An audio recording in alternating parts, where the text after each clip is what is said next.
Welcome to the Slop Farm. Enjoy the video. You're starting with the essentials. Make sure your Mac is up to date and any vendor drivers are installed. Once done, connect the keyboard using USB or a MIDI or USB interface and power it on. Next, open Spotlight, type Audio MIDI Setup, and open MIDI Studio. You'll see physical ports and device icons. This is where you register the keyboard. Make sure the device lights indicate activity.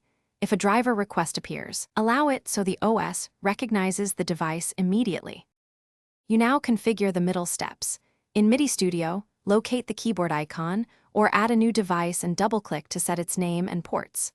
Once named, confirm the input/output port assignments and enable the IAC driver if you plan to route MIDI internally. Then open a simple app like GarageBand or a MIDI monitor to send note data, play keys, and watch the activity. Make sure channel numbers match between keyboard and software. If you see notes, the core routing is working. Proceed to DAW setup. Finish by selecting the keyboard as your MIDI input inside your DAW, enabling the track's MIDI input and monitoring so you hear virtual instruments. Once you have sound, save the configuration as a template for fast recall. If things go wrong, try one-key troubleshooting. Verify USB/MIDI cables and power. Ensure the keyboard and DAW use the same MIDI channel, reinstall drivers, and restart Core MIDI by quitting Core audio processes or rebooting the Mac.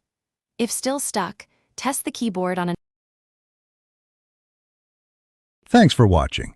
Consider subscribing if we helped you today.